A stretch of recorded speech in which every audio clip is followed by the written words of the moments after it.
Assalamualaikum warahmatullahi wabarakatuh. Saudara, dengan saya lagi Edi Mulyadi dari Forum News Network FNN. Saudara sekalian, mohon maaf saya telat mengangkatnya karena karena memang nggak tega saya kalau lihat trending topik 2 hari ini, kemarin dan hari ini. Ngeri sekali tentang Juliari. Tentu Anda tahu yang saya maksud ya, di Twitter, terutama di Tweetland ya. Saya benar-benar nggak tega bacanya dah, Juliari titik-titik gitu.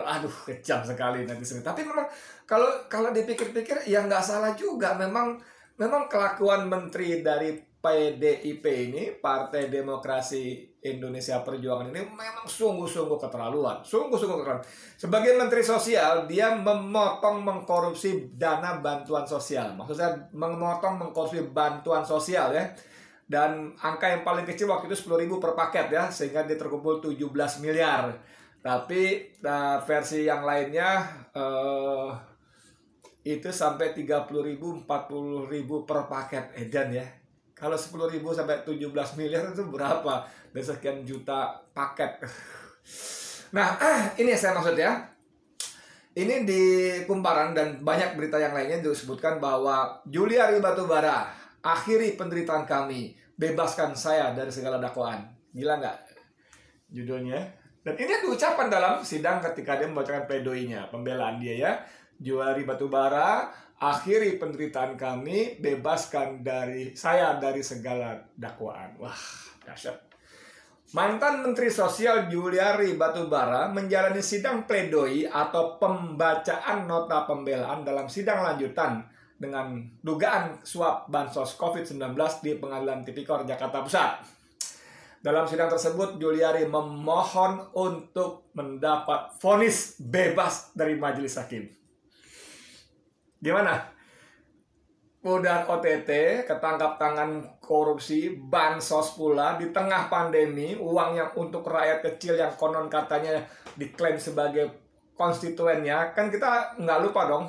Yakin dan ingat betul maksud saya, terutama bahwa PDIP itu mengklaim diri sebagai partai wong cilik ya. Wong cilik, tapi menterinya menggasak jatah hak wong cilik yang menjadi konstituennya, yaitu bansos ya. Ini kalimat ini yang bikin netizen marah luar biasa, sehingga membuat tagar yang saya betul-betul nggak mampu membacanya ya. Permohonan saya, permohonan istri saya, permohonan kedua anak saya yang masih kecil-kecil, serta permohonan keluarga besar saya kepada majelis hakim yang mulia, akhirilah penderitaan kami ini dengan membebaskan saya dari segala dakwaan, kata Juliari, Senin 9 Agustus, seperti dikutip dari Antara. Saya baca ulang ya, Permohonan saya, permohonan istri saya, permohonan kedua anak saya yang masih kecil-kecil, serta permohonan keluarga besar saya kepada majelis hakim yang mulia, akhirilah penderitaan kami dengan membebaskan saya dari segala dakwaan. Wih, seru nggak bos? Seru nggak bos? Saya baca lagi ya.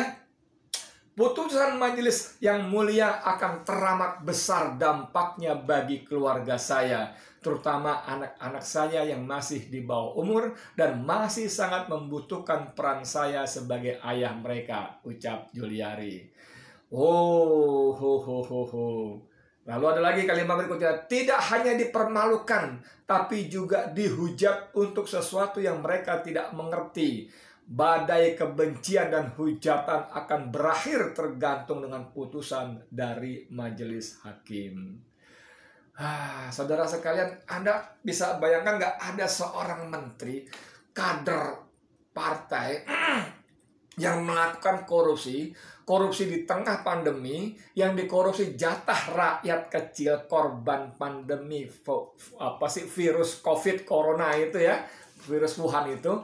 Lalu dia di depan majelis hakim, di dalam pengadilan, dia minta dibebaskan dari segala dakwaan dengan penjelasan bahwa keluarganya menjadi sangat menderita. Saya bisa membayangkan betapa marahnya netizen memang. Ini orang Saya mau nyebutnya apa? Sungguh sangat keterlaluan.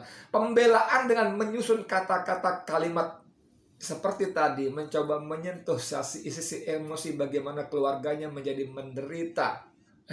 Dia menderita, anaknya menderita, istrinya menderita, keluarga besarnya menderita. Menderita disebut karena hujatan, cacian di media sosial. Ya wajar kemudian kalau netizen bilang, kalau kamu menderita seperti itu, pertama itu kan karena kelakuanmu sendiri, bos. Kedua, kalau kamu menderita karena itu, ya itu kan yang rakyat alami itu jauh lebih menderita. Mereka haknya kamu makan, kan gitu kan. Ini Mbak, saya mau bacakan beberapa saja komentar netizen sehingga membuat Juliari titik-titik itu saya betul-betul nggak sanggup menyebutnya, walaupun aduh susah ya. Itu trending 2 hari kemarin sampai hari ini ya. Bagaimana orang nggak marah gitu, sampai manusia biasa ini ya, ada tweetnya, katanya negara kita adil dan beradab. Taunya adil dan biadab, tagar Juliari titik-titik. Saya mau tunjukin, nggak enak ya. Tapi dia mencantumkan meme yang seperti ini di bawah tweetannya ya. Nih, tuh lihat.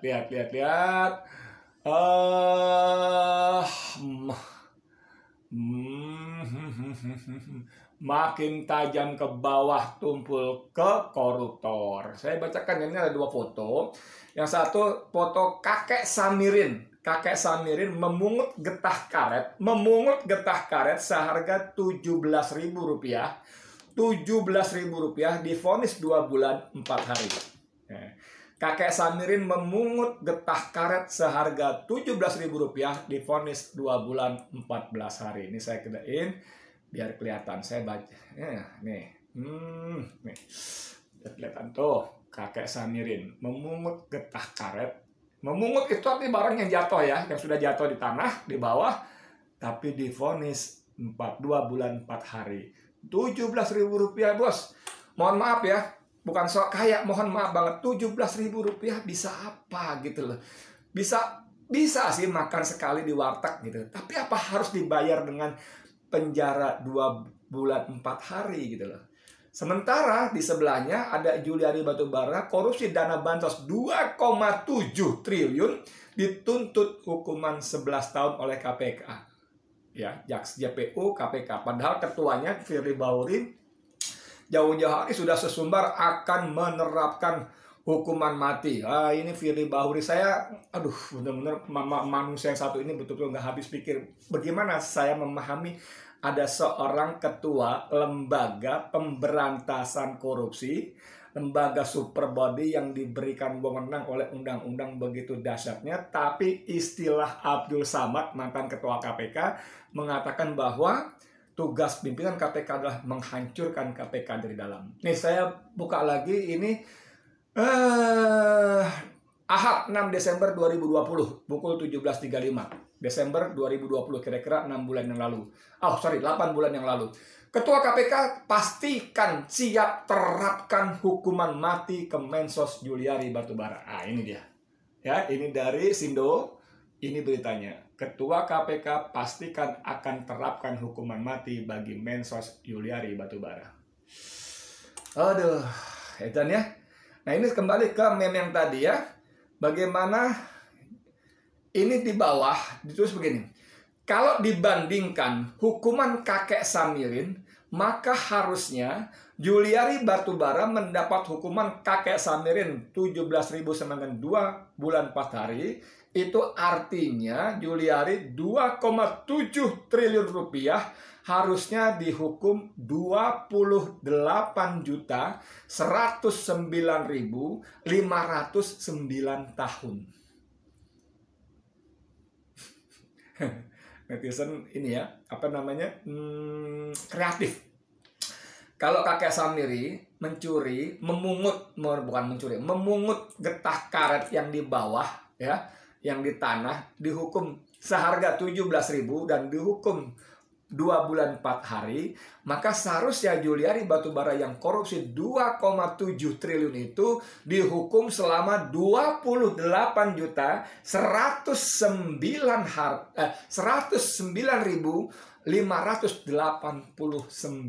tahun. 28 juta, bos, ketemu sama dinosaurus lagi ya. Ya Allah, zaman dulu kan katanya kita ada dinosaurus tuh yang udah musnah jutaan tahun yang lalu. Aduh, astagfirullahaladzim, Allah Akbar. Ini ada Saboy ya, Saboy nanti saya baca. Ada beberapa bagian yang saya sensor ya. Saya benar-benar nggak sanggup bacanya. Harusnya Juliari titik-titik ini dihukum mati sekalian. Tapi selagi ada backup yang kuat, mungkin hukuman mati tidak akan pernah terjadi untuk manusia setengah titik-titik seperti Juliari titik-titik ini. Karena tadi yang titik pertama itu menyebut jenis binatang. Jenis binatang yang menggonggong. Manusia setengah titik-titik ini tadi seperti Juliari titik-titik. Yang kedua ini adalah tagar yang menjadi trending. Saya repot juga ya buat balik titik-titik, tapi biarlah daripada saya kena semprot, dan memang ini sangat tidak layak diucapkan ya.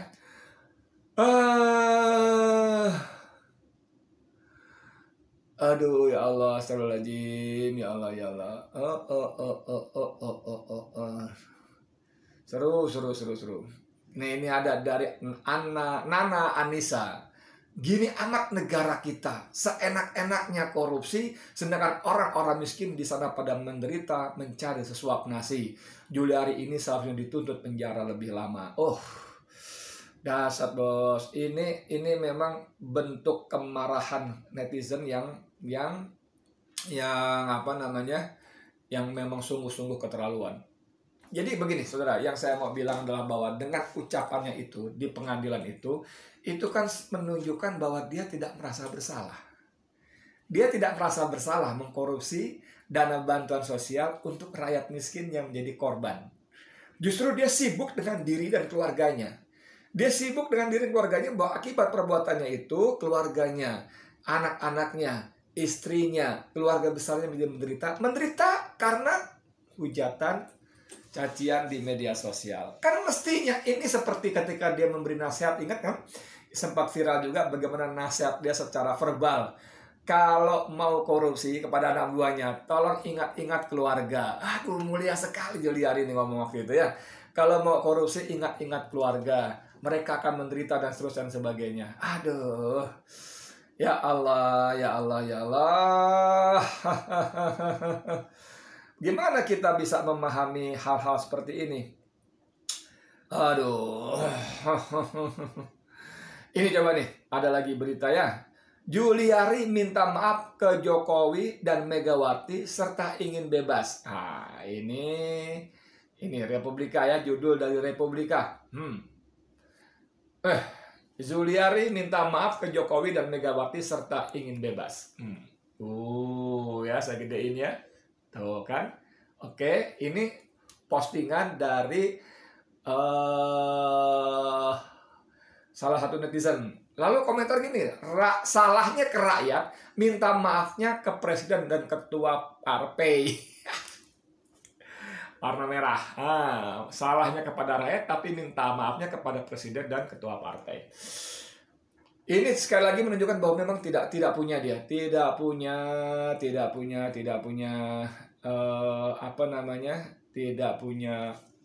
rasa bersalah. Nah, begini bagaimana kita bisa menyebutnya? Aduh, ngeri.